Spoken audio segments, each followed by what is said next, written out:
episode of College Basketball Recruiting Weekly. I'm your host, Adam Finkelstein, the 24/7 Sports Director of Scouting. And this week we are talking all about risers, both in the high school game and in the college game as it relates to draftables. So I'm going to have on Isaac Trotter, the 24/7 Sports National College Basketball writer. We're going to talk about three prospects who are now rising in our draftables list and their backstory. Then we're going to talk to Travis Branham, a 24/7 Sports National Recruiting Analyst, about some of the high school prospects who have really helped themselves in the first month of the season. Stay tuned for that and more coming up next.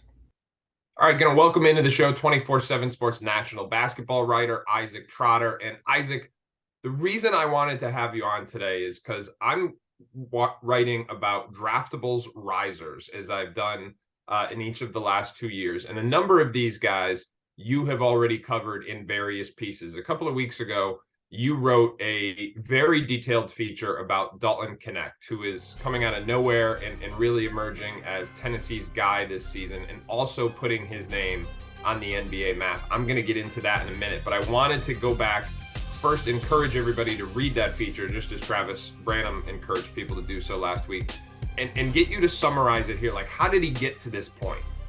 Yeah, it's a really cool story. He's 5'6". He's a freshman in high school. He wants to be a pro. He kind of gets a growth spurt. He's up to 6'2", 6'3", makes a lot of big shots in high school, but he just didn't have the grades. School wasn't really important for him. I talked to him. He called himself a tried and true procrastinator, and he learned it how to master school, what he needed to do to pass his classes at junior college. And then COVID hits, like unsure of what he's supposed to do there. So he goes, you know what? I'm going to be a big fish in a small pond. He goes to Northern Colorado. It was a game plan to go there. Like, hey, I know I'm going to get the COVID year as a fifth-year guy. I'm going to go there. I'm going to get the ball in my hands. I'm going to try to put up numbers, and I'm going to try to transfer in a couple years. And so he goes to Northern Colorado, does just that. He has a year one where he joins a really good team. Year two was a really bad team, but he just scored a ton of points and just completely flashed the eye test. And everybody loved him. Everybody loved him in the portal, and he's gone to Tennessee and turned into a really, really cool story. But it's a guy he's had a lot of challenges throughout his career, and he just refuses to give up. And I love that about his story.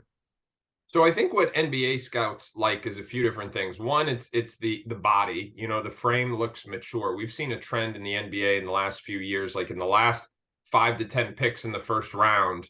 Whereas previously you saw teams kind of bet on upside and look for almost like a high risk, high reward play. It's been just the opposite in recent years, where they've taken advantage of that low salary cap number and tried to find somebody they could plug in without hitting that salary cap too much, who can step in and play. So that means like you're physically ready, you're typically a little older. And I think Dalton Knecht probably fits that mold, because he can shoot. He's got he's got a minimal dip in his shot. So I think there's belief he's going to be able to get it off at the next level. He's also a good vertical athlete, and he's got that strong body. There's some parts of the way in which he attacks at Tennessee that I'm not sure will be totally translatable to the NBA unless his role ends up exceeding what I think most project him at right now. But I think there's increasing belief with every passing week that this is a guy who can go in and have an impact. I think part of that, and so this is a follow-up question I want to ask you.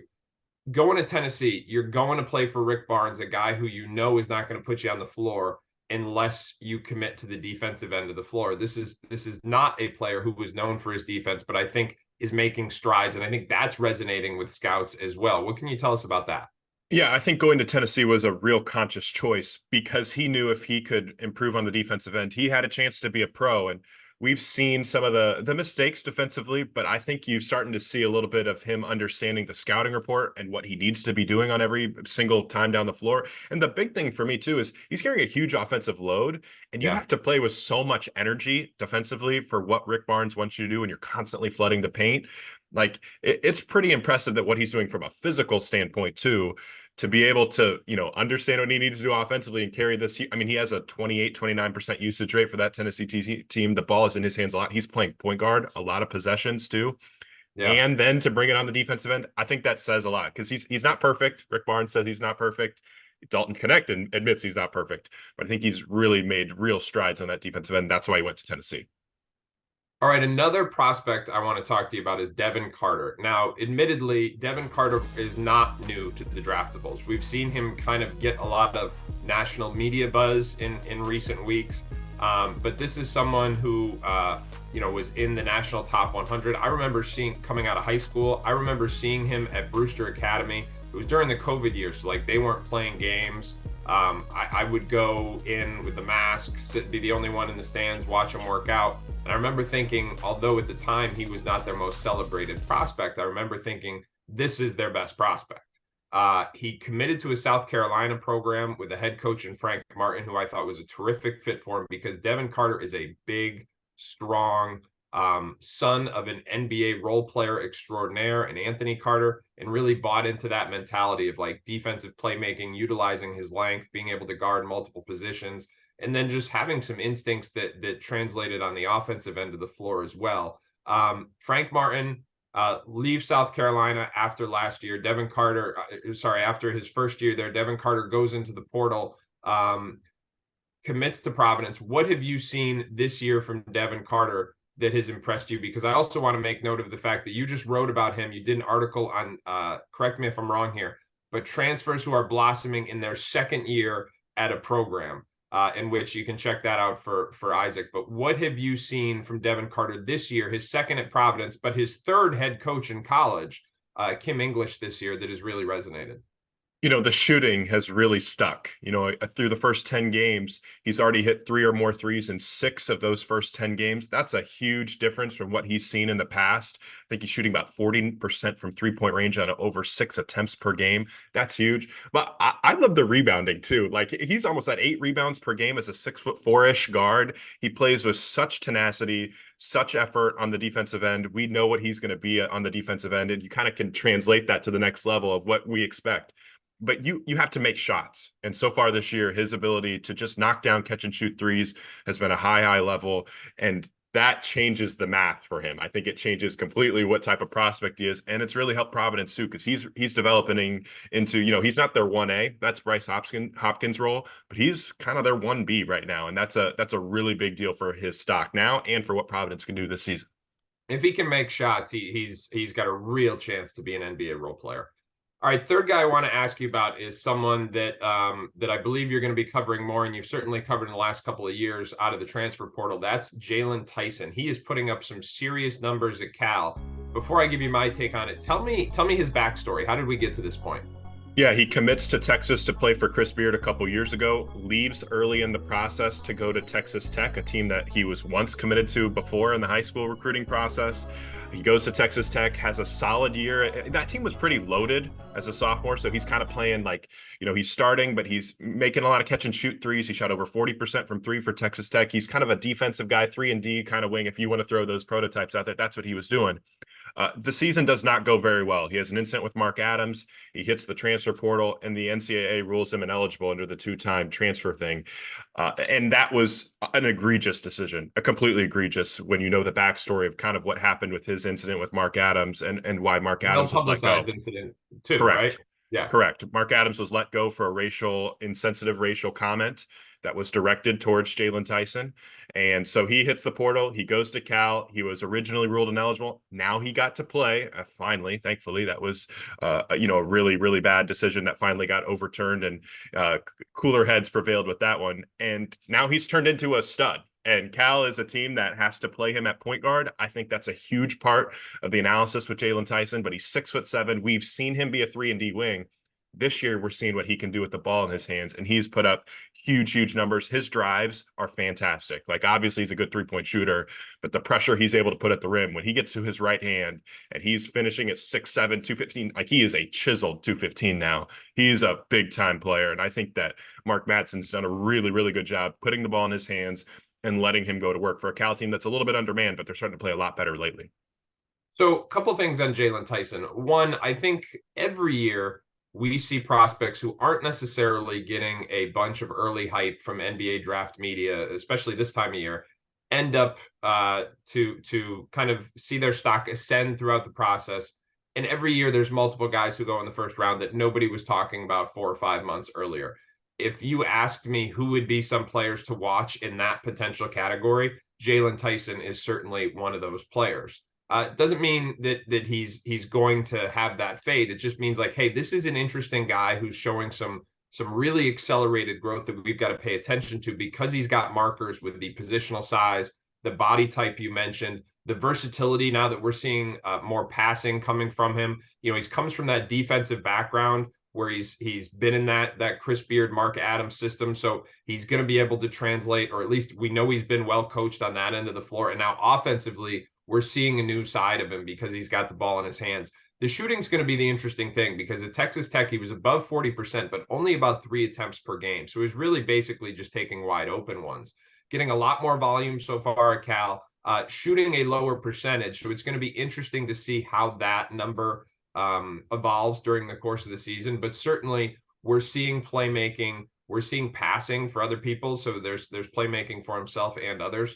And I think there's going to be defensive versatility there as well. So he's one of the more interesting guys that isn't getting a lot of buzz, and that's why he's a draftable's riser at this point in time. So, guys, that is Isaac Trotter. As I said, if you have not checked out his feature on Dalton Knecht, please do that. Last week, it was the second-year transfers who are surging, with 4 of those players in Ken Palm's top 10 players in all of college basketball. This year, he's ranking the Blue Bloods and also doing a transfer. Is it transfer? How are we titling that? Transfer Mid-season all transfer team. Yep. There We're top 15 transfers so far this year. Man, we've got some good ones. 30 of the top 34 rated transfers are all averaging 9 points per game in the early going. And that's why I don't write the titles, folks. Isaac, thanks very much. We'll see you real soon. Thanks for having me. All right, we're going to welcome in 24/7 Sports national recruiting analyst Travis Branham. And right now we are talking about the high school prospects that have really helped themselves, been stock risers in the first month of the high school season. This is going to correspond to a roundtable we had on the 24/7 Sports site where you can see answers from all 5 members on our staff. But Travis, I want to ask you about one player in particular, because it seems like Justin Pippen is the guy who's making the most buzz nationally right now in terms of taking his game to new levels. Yeah, he is one that I saw this summer back at Section 7 in June with his high school team. And he stood out even back then, 7 months ago. What really stood out to me then was the skill set and the feel he had for the game. But fast forwarding to last month when we got to see him out at the Border League, he looks like he's grown 2 inches, has stretched out, gotten longer in that skill set, his ability to score the basketball, as well as be a playmaker. He's starting to piece it all together. He was capable already of doing both, but now he's becoming much more dynamic, becoming much more confident, aggressive, and assertive out on the court.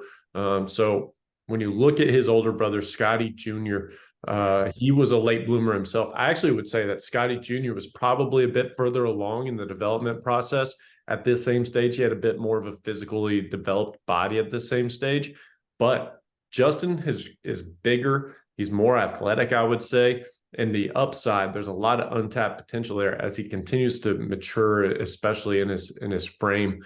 There's a lot of upside that I'm very excited about personally. And obviously, go back 3 weeks ago, he was about to on the brink of a commitment to a mid-major program, but decided to keep it open. And now all the high majors are calling. Yeah, he's going to be an interesting name to track. Obviously, people are very intrigued by the genes. I think the point that you made, which is really interesting, is that he's already, and please correct me if I'm wrong, because I haven't seen him recently, but you said he's bigger, stronger, and more athletic than his older brother at this stage? No, he is not stronger. I would say Scotty was stronger at this same stage. He's still thin and physically immature. He still looks really young, and that's where a lot of that untapped potential, there's still a lot of potential to be tapped into, and that is left in the tank. Because let's fast forward in 2 years, let's skip ahead in 2 years, his body's going to look totally different. And so that's where I would see his game just continue to ascend to new heights. Well, and that was his dad's story too, right? Ends up at Central Arkansas and was grew whatever the story is, 6, 7 inches really late. I can't remember whether it was late in high school or early in college, and obviously ended up being an all-time NBA great. Not to say that his son is going to follow that same trajectory, at least not to that extent, but it certainly adds credence to the potential for a late blooming scenario like we're talking about here. And it's the reason why high majors are tracking him. Couple other prospects to note in this roundtable. 2 of them were committed to the same program, so that's really good news if you're Kyle Neptune and Villanova. Brandon Jennings told me that Josiah Mosley, and this is a direct quote here, he's been playing the best basketball out of any prospect in the state of Texas so far this season. We've got Deshaun London, who's highlighting Matthew Hodge, another Villanova pledge. And again, this is all about the prospects that have really played well or improved their stock in the last month of the high school season. You can check that out on 247sports.com. Trav, I know you're getting on the road tonight. I'm going to see you in Florida. Thanks for joining us. Looking forward to it, man. Thanks as always for watching this week's episode of College Basketball Recruiting Weekly. I hope everybody has a happy holiday season. We look forward to being back with you right after the first of the year.